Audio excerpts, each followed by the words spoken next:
கிறிஸ்துவுக்குள் பிரியமானவர்களை, உங்களை இந்த நாளில் சந்திப்பதில் நான் மிக்க மகிழ்ச்சி அடைகிறேன். ஆண்டவராய் இயேசு கிறிஸ்துவுக்குள் நீங்கள் யாவரும் சந்தோஷமாய் சமாதானமாய் இருப்பீர்கள் என்று விசுவாசிக்கிறேன். இந்த நாளிலே தேவன் நமக்கு தந்திருக்கிற நல்ல வசனத்துக்கு நேராய் நாம் கடந்து செல்லலாம். சங்கீதம் 145 அதிகாரம், அதனுடைய 14வது வசனம். கர்த்தர் விழுகிற யாவரையும் தாங்கி மடங்கடிக்கப்பட்ட யாவரையும் தூக்கி விடுகிறார். ஆமே, விழுந்து போயிருக்கிற நிலைமையிலே காணப்படுகிறவர்களை தேவன் தூக்கி விடுகிறவர். அவர் கரம் பிடித்து எடுத்து விடுகிற நல்ல தகப்பன்.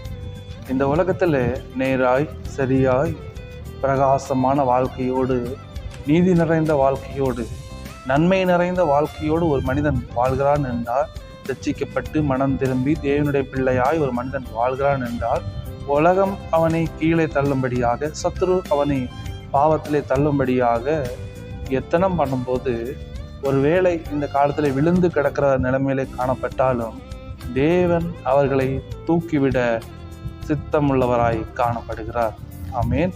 இதை பார்த்து கொண்டிருக்கிற ஒருவேளை நீங்களும் விழுந்து போன நிலைமையில, வெட்கப்பட்டு போன நிலைமையில, எல்லாராலும் கைவிடப்பட்ட நிலைமையில, எல்லாராலும் துரத்தப்பட்ட நிலைமையில, எல்லாராலும் தூஷிக்கப்பட்ட நிலைமையில, தொழிலையா இருந்தாலும், நீங்கள் செய்கிற வேலையிலையா இருந்தாலும், நீங்கள் இருக்கிற நிலையிலிருந்து தள்ளப்பட்ட நிலைமையில காணப்பட்டால், இந்த நாளில் உங்களுக்கு நேராக அவனுடைய வசனம் சொல்கிறது, அவர் தூக்கிவிட போகிறார் உங்களை.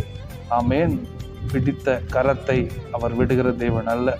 மனிதன் உங்களுக்கு உதவியாக, ஒருவேளை சொந்தங்கள் உங்களுக்கு உதவியாக, தெரிந்தவர்கள் உங்களுக்கு பக்கபலமாக இருந்தால், அவர்களுக்கு ஒரு தேவை வரும்போது உங்கள் கரங்களை விட்டு அவர்களுக்கு தேவையான கரங்களை பிடித்து கொள்கிற இந்த காலகட்டத்திலே தேவன் உங்கள் கரத்தை பிடித்திருக்கிறார். அவர் கைவிட மாட்டார்.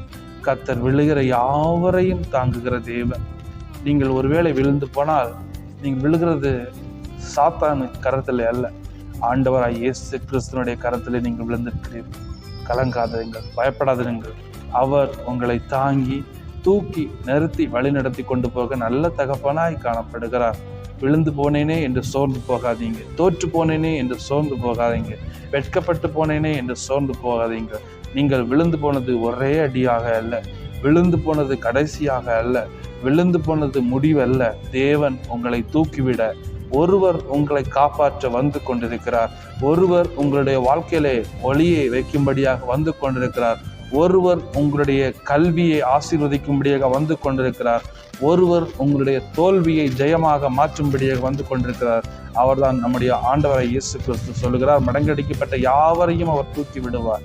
எந்த நிலைமையில காணப்பட்டாலும் இந்த நாள் தேவன் உங்கள் கரத்தை பிடித்து தூக்கி விடுகிற நாள். கலங்காதிருங்கள், தைரியத்தோடு விசுவாசத்தோடு இருங்கள். யார் கைவிட்டாலும், யார் மறந்து போனாலும், யார் தங்கள் கரங்களை உதறிவிட்டு போனாலும், உங்கள் கரத்தை தேவன் பிடித்திருக்கிறார். அவர் உங்களை உதறிவிட மாட்டார். அவர் உங்களை மறந்து போக மாட்டார். அவர் உங்கள் கரத்தை பிடித்தவர்.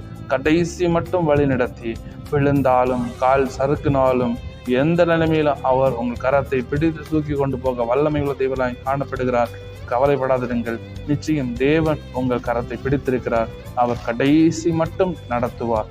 தேவன் பெரிய காரியங்களை செய்வார். நீங்கள் தூக்கிவிடப்பட்ட பிள்ளைகள், நீங்கள் எழுந்து நிமிர்ந்து நிற்கிற பிள்ளைகள், நீங்கள் முறிந்து போனவர்கள் அல்ல, நீங்கள் எழுந்து நிமிர்ந்து நிற்கிற பிள்ளைகள். தைரியத்தோடு இந்த நாளை எதிர்கொள்வோம். தேவன் பெரிய காரியங்களை செய்வார்.